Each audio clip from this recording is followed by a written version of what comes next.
É Paraná AM 630 apresenta Justiça para Todos.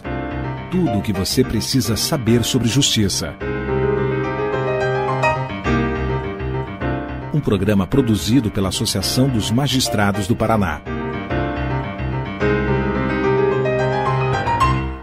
Olá, boa tarde para você, ouvinte da Rádio Educativa. Eu sou Jéssica Camille Alves e começamos aqui na M630 mais uma edição do programa Justiça para Todos. E hoje nós vamos conversar aqui no programa de rádio da Amapar com o promotor Davi Kerber de Aguiar. Ele vai explicar para a gente o que são a escuta especializada e o depoimento especial e como esses recursos são utilizados nas audiências com crianças e adolescentes. E caso você, ouvinte, tenha alguma dúvida a respeito desse assunto, participe aqui com a gente por meio do nosso Facebook. No inbox, procura lá Justiça para Todos, programa de rádio da Amapar. Quero cumprimentar aqui o Dr. Davi. Boa tarde, doutor, e muito obrigada por aceitar novamente o nosso convite. Boa tarde, Jéssica, eu que agradeço. E, doutor, para a gente começar a nossa entrevista, o senhor poderia primeiramente explicar para os nossos ouvintes o que significa a gente falar em escuta especializada e depoimento especial? Em que caso esses procedimentos são aplicados? Claro.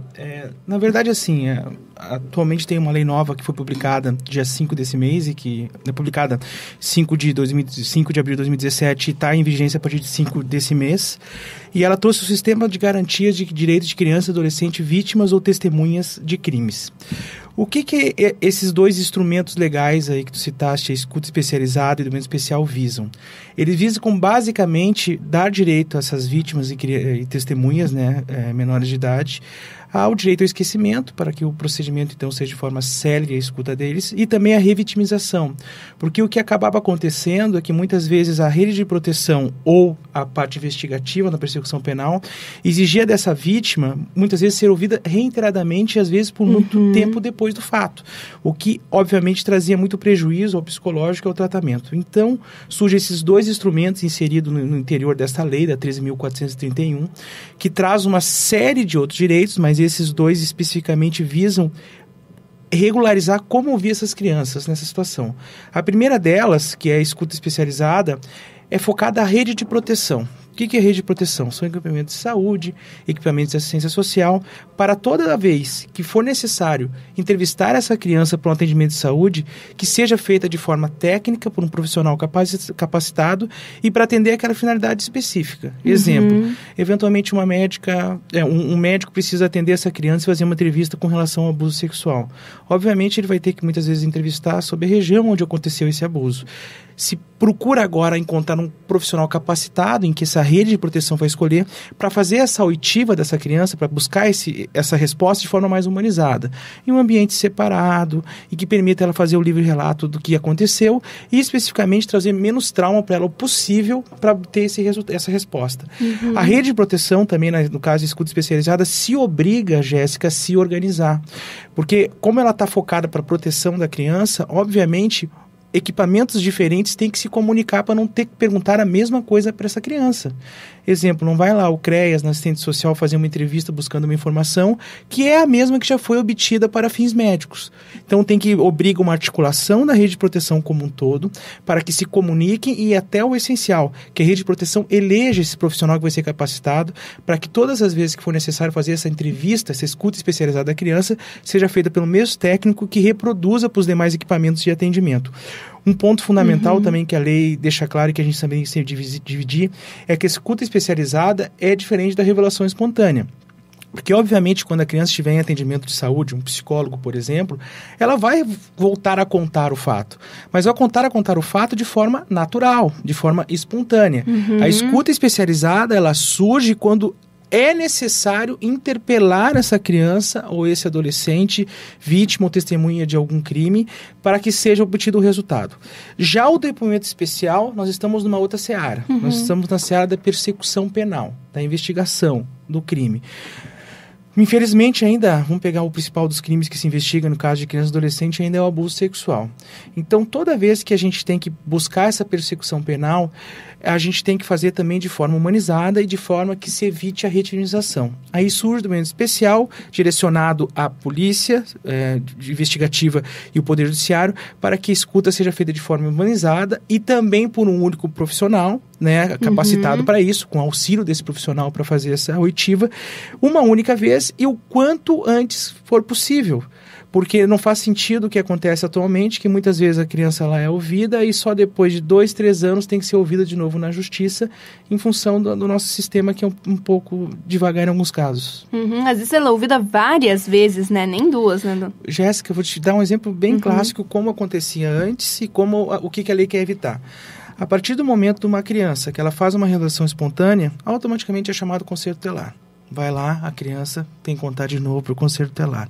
É chamado unidade de saúde para fazer o tratamento de saúde dela. Novamente o médico pergunta, ela tem que contar de novo.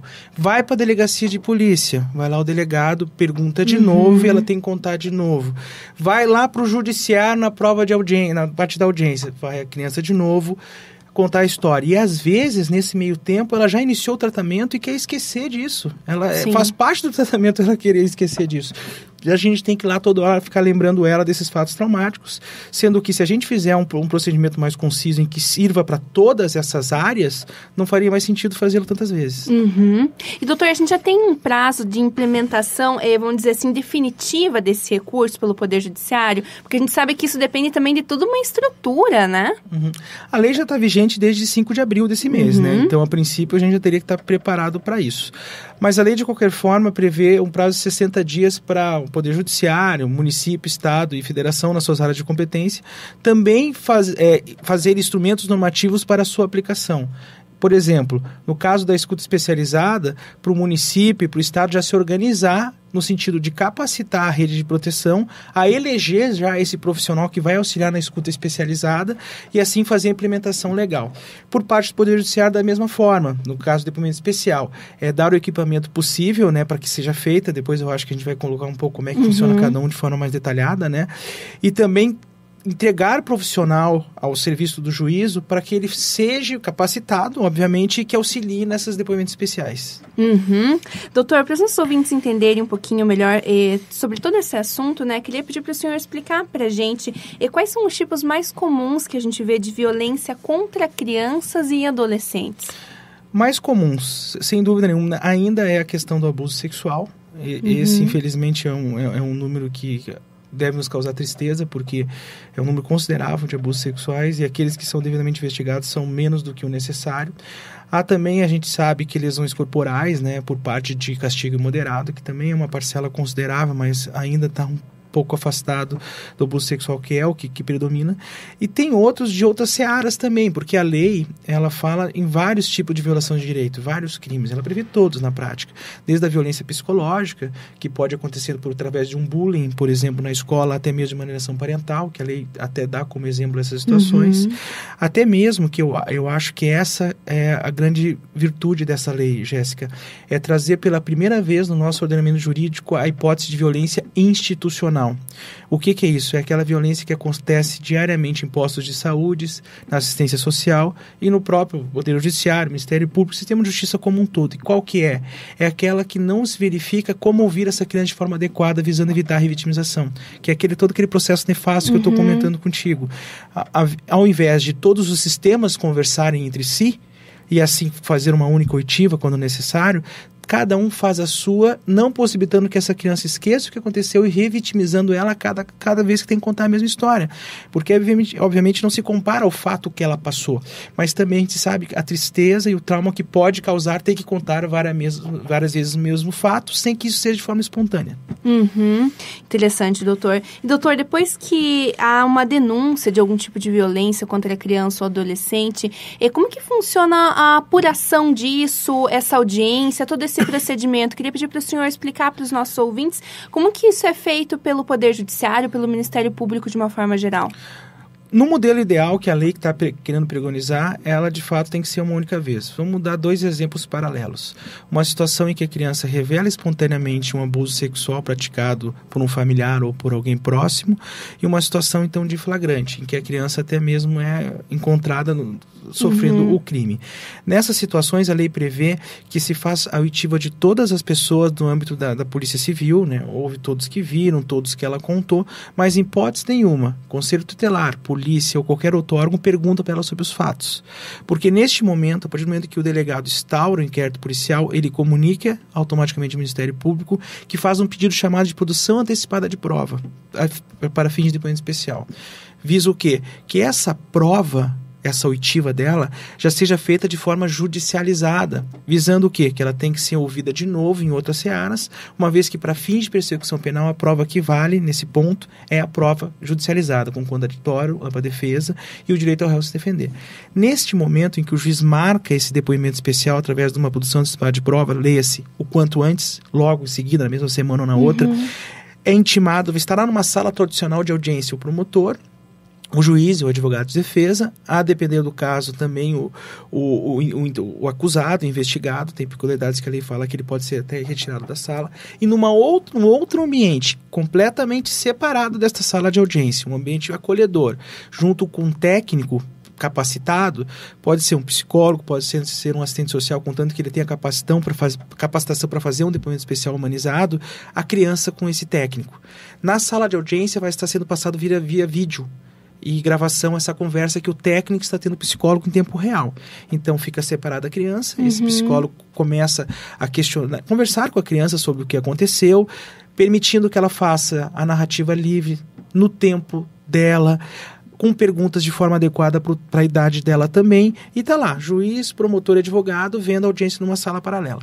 Terminada essa primeira fase desse técnico conversando com a criança, e obviamente ele já é preparado para buscar os elementos também da persecução penal que a gente necessita para eventual responsabilização do criminoso, ou até mesmo a absolvição dele, caso não tenha feito nada, surge um segundo momento em que é permitido as pessoas da sala de audiência fazer perguntas para a criança. Mas essas perguntas são transmitidas para este técnico, que traduz também na linguagem da criança, para que ela responda e responda no tempo dela. Vou te dar um exemplo do que acontecia, infelizmente, antes nas audiências tradicionais com crianças e adolescentes. Dos mais das vezes, poderiam haver perguntas inoportunas, do tipo, só para exemplificar e mostrar como a lei trouxe benefícios, do tipo, perguntar para a criança, você gostou do abuso? Mesmo o juiz indeferindo, e ele indefere, porque o Poder Judiciário é um protetor das crianças, a pergunta já foi ouvida por essa criança. Por mais que a gente tente evitar, já houve o prejuízo secundário da revitimização. Só o fato dela estar num ambiente separado já evita todas essas situações que trazem trauma assim na criança. Sem contar que a sala de audiência, quem já foi testemunha, nós mesmos que já trabalhamos em processos, quando a gente vira testemunha em alguma coisa, a gente vê o quanto ela amedronta. É um ambiente que não é adequado, é um ambiente invasivo, em que vai estar lá pessoas te perguntando, te questionando. Não é lugar para a criança estar. Então, nesse ambiente separado, com esse profissional capacitado, porque ele acolhe essa criança antes da oitiva, ele prepara ela bem. Então, obviamente, é respeitado o direito dessa criança. E ainda mais, a gente sabia que tinha outros problemas também nas audiências tradicionais. Estava lá a criança esperando na antessala da sala de audiência perto do abusador. Apesar da lei já vedar isso, a gente sabe que às vezes acontecia. Então é de todo salutar essa mudança. Ela encontra o justo meio, a justa baliza, em que de fato tem que se buscar responsabilização, porque, por exemplo, no caso de abuso sexual, a gente sabe que, infelizmente, os réus reincidem, então é necessário a gente perseguir essa persecução penal de forma adequada, evitando a reiteração penal, mas também fazê-lo de forma a respeitar o máximo possível e gerar o menor dano possível para as crianças. Interessante, doutor. E, doutor, conta também para os nossos ouvintes qual que é o tipo de acompanhamento que tem que ser destinado a essas crianças e adolescentes que foram vítimas de violência e após a realização da audiência. Como que o Poder Judiciário está tratando isso agora? A lei, nesse ponto, a Lei 13.431, ela fortaleceu. ela fortalece o sistema, ela obriga todos os sistemas de segurança pública, entra do Poder Judiciário e nós, Ministério Público, sistema de saúde, sistema de educação, sistema de assistência social, a se estruturar para atender essa criança em todas as suas demandas. Porque a partir do momento em que ela tem esse direito violado, evidentemente vai surgir uma demanda de assistência social, via CREAS ou CRAS, para que faça o atendimento da família e verifique o porquê aconteceu a situação de vulnerabilidade. No plano da saúde, da unidade de saúde, desde os exames de IML, usando buscar a questão do criminal, como do atendimento psicológico dessa criança. Então, a lei obriga que esses equipamentos se especializem nesse sentido também, que façam os atendimentos de forma adequada e de forma prioritária, sempre respeitando o tempo da criança, é óbvio, mas que seja logo. Hoje, infelizmente, não pode ter a situação que tem, que uma criança vítima de violência ou abuso sexual especificamente, demore 60, 90, 120 dias para iniciar um atendimento psicológico, porque é óbvio que essa demanda já nasceu e ela tem que ser feita o quanto antes. Então ela obriga sim que nós, enquanto poder público, nós somos uma coisa só. A gente divide em áreas, mas a gente tem um fim só. Se converse, organize protocolo de atendimento dessas crianças para que não aconteçam os absurdos que aconteciam muitas vezes, em que uma criança vítima de abuso sexual ficava 24 horas, 48 horas com o objeto daquele ilícito, ou seja, violada, não sabendo em qual hospital ir e de que forma acolher, então, essa questão de atendimento e de prova necessária para persecução penal. Isso que a gente está falando é violência institucional. É quando a gente não se organiza e é uma falta nossa, enquanto poder público, para fazer um atendimento coerente, rápido e adequado para essas crianças. E doutor, o que dá para a gente dizer para os nossos ouvintes a respeito de como que está esse processo de implementação de tudo que está disposto assim nessa lei, da questão do depoimento especial, desses espaços próprios para as crianças no país e no nosso estado do Paraná especificamente? Importante desde já esclarecer que muitos locais do Brasil como um todo, especialmente isso nasceu no Rio Grande do Sul, mas o Paraná já tem lugares fazendo isso, já realizavam o depoimento especial na forma que a lei preconiza. Já havia essas boas práticas. O que a lei fez foi uniformizar, obrigando para que seja feita em todo o Brasil. Hoje, o que tem que se pensar é em estruturação do serviço como um todo. Na parte do Poder Judiciário, a gente conseguir que em cada comarca tem um psicólogo disponível, ou um assistente social, né, porque ele não fala qual profissional tem que ser, e sim tem que ser capacitado, disponível para que faça esse procedimento de depoimento especial e que seja capacitado para tanto. Segundo lugar, também haver espaços, salas específicas para fazer esse atendimento especializado, depoimento especial, porque, como eu falei, ele é separado de uma sala de audiência, então exige um espaço separado. Muitas vezes não vejo problema nenhum, e os protocolos internacionais que são seguidos pelos psicólogos para fazer essa entrevista de depoimento especial falam que não precisa ser extremamente lúdico, mas tem que ser acolhedor. Então, obviamente, exige um preparo nesse sentido também. Já na outra ponta da rede de proteção, também tem que contar com espaços adequados para fazer esse atendimento. Vou dar um exemplo, não pode no IML a criança ficar esperando horas e horas, juntamente com outros casos de abuso sexual, sendo que a gente sabe que o atendimento tem que ser rápido e priorizado para não ficar naquela situação de revitimização. Então, os equipamentos que atendem a criança como um todo, disponibilizar espaços acolhedores para recebê-la e que seja priorizado o seu atendimento de verdade. E para isso o quê? Investimento. A gente sempre entra na questão do investimento. Agora cabe a gente mobilizar o Estado como um todo, o município e a federação, para que invista nos equipamentos que atendam as crianças e adolescentes, para que conte com o pessoal e que locais adequados para atendimento. Nós estamos conversando aqui no estúdio da Rádio Educativa com o promotor de justiça, o Dr. Davi Kerber de Aguiar. Ele traz para você, ouvinte, mais informações sobre a escuta especializada e o depoimento especial, recursos que são utilizados nas audiências com crianças e adolescentes que foram vítimas de violência. E caso você, ouvinte, tenha alguma dúvida a respeito desse tema que estamos discutindo aqui hoje, participe aqui com a gente por meio do nosso Facebook. No inbox, procura lá Justiça para Todos, programa de rádio da Amapar. Doutor, conta um pouquinho para os nossos ouvintes sobre qual que é o papel do Ministério Público na proteção das crianças e dos adolescentes que foram vítimas de violência. O papel é o papel de proteção, especificamente no âmbito do Poder Judiciário e da articulação da rede. Nesse ponto, a lei, quando fala nessa articulação que todos temos que ter, na criação de protocolos para atender essa criança de forma célere, não há um titular a fazer isso na lei, não fala quem tem que iniciar esse movimento. Mas a gente entende, quanto Ministério Público, que devemos iniciar esse movimento de organização da lei, de criação de protocolos municipais, por duas razões. Primeiro, que a lei obriga a todos a agir em favor de criança e adolescente. Isso inclui, obviamente, o Ministério Público. E segundo, que o Ministério Público, enquanto titular da ação penal, da persecução penal, né, ele tem todo o interesse em que ela aconteça conforme a lei e de forma célere para essa vítima ou testemunha. Por outro lado, também a gente sabe que acontece reflexos também nas áreas de família e infância, muitas vezes, quando acontece um crime contra a criança. Exemplo, quando o abuso é praticado intrafamiliarmente, por um pai e por uma mãe. Vai ter um reflexo na ação de extinção do poder familiar. Então, por essa razão, em que o Ministério Público também é o principal titular desse tipo de procedimento de proteção da criança.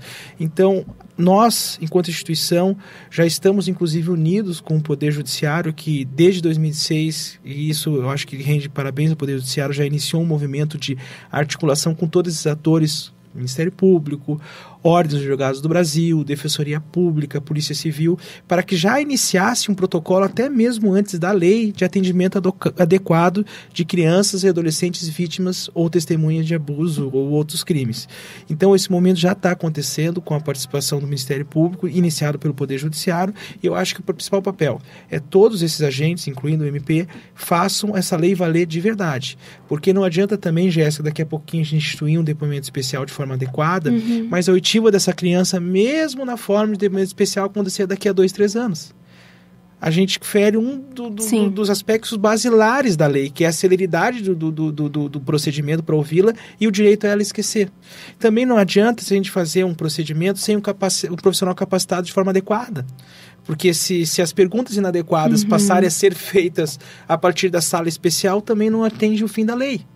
Então, é essa fiscalização que deve haver e essa exigência, porque a lei tem que ser cumprida, que o Ministério Público tem que auxiliar ao Poder Público para que faça acontecer. E, doutor, de uma maneira geral, o que ainda precisaria ser aprimorado pelo Poder Público, de um modo geral, como o senhor falou, todos os entes têm que trabalhar juntos nisso, né? E nessas medidas de proteção às crianças e adolescentes que foram vítimas de violência. Eu acho que o primeiro recado que tem que ser dado, e a lei ajuda muito no artigo 13, é que todos nós somos responsáveis pela proteção das nossas crianças e adolescentes. A gente tem ainda em alguns locais algumas resistências, por exemplo, da rede de proteção, fazer a denúncia. E não porque, obviamente, não querem proteger essa criança, porque acham que o papel deles não é investigativo. E não se trata disso. Se trata da proteção, levando a comunicação ao Poder Judiciário, ao Ministério Público, ao Conselho Tutelar, de que houve uma violação de direito para iniciar, por exemplo, o procedimento de depoimento especial. Então, passa pela conscientização da rede nesse sentido, que a gente, obviamente, cada um tem um papel, mas na proteção todos têm o dever de comunicar às autoridades no caso de notícia de violência ou qualquer outra situação de abuso contra criança e adolescente. O ponto, eu acho que principal, é que esse artigo 13 da lei fala que é qualquer cidadão. Então, ele não coloca só aos personagens da rede. Sabe aquele caso, Jéssica, em que tu tem um vizinho e você nota que está havendo algum tipo de violação de direito dessas crianças? A gente acha que a gente não tem nada a ver com isso. Primeiro que a gente tem tudo a ver com isso. As nossas crianças são nossas, a gente tem que cuidar delas como um todo. E segundo hoje a lei, nesse artigo 13, que eu também tentei explicar, obriga a todos, inclusive a população. Então, tem canais para isso e que é possível até fazer essa denúncia de forma anônima, mas não dá para deixar essa criança sem proteção. Até porque, na melhor das hipóteses, se não está acontecendo a violação de direito, se certifica que não está havendo a violação de direito. O que não se pode é a gente ver uma situação em que é muito possível de ter violação de direito e a gente simplesmente se silenciar. Aproveitando que o senhor tocou no assunto, doutor, eu queria pedir para o senhor explicar para os nossos ouvintes como que um cidadão pode denunciar um caso que envolva violência contra uma criança ou um adolescente. A quem que ele pode recorrer numa situação como essa? O principal deles, assim, é com certeza o Conselho Tutelar. Hoje, o Conselho Tutelar, na verdade, é o único órgão constitucional especializado só em criança e adolescente. porque juízes têm várias áreas de atuação, Sim. promotores também, mas o único órgão constitucional que tem só o cuidado da infância e juventude como mistério é o Conselho Tutelar, então seria uma bela porta de entrada. A segunda delas, sem dúvida nenhuma, é a própria polícias, a Polícia Civil e a Polícia Militar, caso esteja ocorrendo alguma coisa de flagrante. Sendo que o Ministério Público também é a porta aberta para denúncia de qualquer tipo de crime contra criança e adolescente. Um canal que eu gosto muito e que, de certa forma, protege o denunciante se eventualmente ele fica com um vizinho, por exemplo. Fica tiver medo, né? Medo, fica preocupado com a interação que vai ter na comunidade caso faça uma denúncia. É o Disque 100. É Disque 100 mesmo, Disco 100 lá em qualquer telefone, faça a denúncia tentando dar o máximo de detalhes possível do que vem acontecendo. É possível ficar de forma anônima, é só fazer um pedido para atendente. A partir do Disque 100, que é um órgão federal, ele comunica ao Conselho Tutelar no Ministério Público que vão tomar as medidas cabíveis para fazer uma avaliação preliminar da denúncia. É um ótimo instrumento e a gente acaba com a questão da omissão. E, doutor Davi, de modo geral, quais são os desafios dos operadores do direito na apuração desses casos de violência que envolvem crianças e adolescentes? Como o senhor comentou com os nossos ouvintes, muitas vezes acontece em uma situação que é intrafamiliar essa violência, né? Exatamente. Tem um desafio nosso, assim, dos apoiadores de direito, que é uma questão vinculada, Jéssica, à mudança da cultura jurídica. Porque nós, promotores, advogados, juízes, né, a gente está acostumado a fazer perguntas diretas às crianças e adolescentes em audiência. É saber que esse profissional capacitado, que vai estar numa outra sala, acolhendo essa criança, é muito mais preparado para fazer isso que a gente. Eu acho que esse é o primeiro ponto. Eu acho que a gente botar a sandália da humildade e entender que a gente tem que ceder a proteção da criança em favor desse profissional. Porque esse profissional capacitado ele é tão importante que a lei até prevê que ele pode, inclusive, vedar perguntas eventualmente feitas da sala de audiência, obviamente passando pelo crivo judicial explicando o porquê, uma vez que muitas vezes a gente sabe que a própria pergunta que a gente pode fazer da sala de audiência pode, em algum aspecto psicológico dessa criança, trazer algum tipo de revitimização. Então, acho que passa, sim, para mudança dessa cultura jurídica e passa também na ideia de que a gente tem que dar efetividade a essa lei porque ela não tem um prazo, e isso me preocupa. A lei não tem um prazo para fazer o depoimento especial, por exemplo. Ela não diz lá, a partir da realização do abuso, um prazo de 24 horas, 48 horas. O meu medo é na execução dessa lei. Porque aí se pode fazer o que eu tentei explicar antes. Se executa a lei do depoimento especial, mas se ouvir a criança daqui a um ano, não adiantou de nada, Não adiantou de nada. Tu está executando no papel, mas não está executando a principiologia da lei, que é fazer o quanto antes. Então, é mudança de cultura e fazer essa lei acontecer, mesmo sabendo que a gente vai ter que mudar as formas da gente agir em alguns casos. Uma sugestão que eu dou, por exemplo, a gente sabe que as nossas pautas de audiência geralmente é à tarde. Agora, pensa comigo, a criança está revitimizada, um fórum cheio de gente, corre o risco de se cruzar ainda com o agressor. Sendo que talvez, uma sugestão, a gente até fez durante um período na comarca que eu trabalho, que em Araucária foi muito proveitoso, disponibilizar a pauta pela manhã. Não tem risco do atraso das audiências, o ambiente está mais limpo, mais adequado para a criança até ao chegar no fórum, e a gente sem dúvida também observa essa peculiaridade dessa criança, porque o fórum também é um ambiente que não é tão adequado, cheio é pior ainda. Então acho que eu acho que a gente vai ter que pensar em formas bem claras da gente sair da zona de conforto, porque às vezes é muito mais fácil incluir numa pauta à tarde essa audiência, e sim saber que essa situação de mudanças de horário, mudanças de posturas jurídicas até no âmbito de marcar uma audiência, vai efetivar essa lei e fazer uma proteção efetiva às crianças. Que legal, doutor. Doutor Davi, infelizmente o nosso tempo acabou, mas eu quero novamente agradecer a participação do senhor aqui no programa de rádio da Amapar e parabenizá-lo por esse trabalho tão importante. Obrigado, Jéssica. Eu que agradeço pelo espaço. É uma lei muito importante. Quanto mais espaços que nem esse comunicarem a existência dela e o que ela quer fazer, com certeza mais protegida estarão nossas crianças e adolescentes.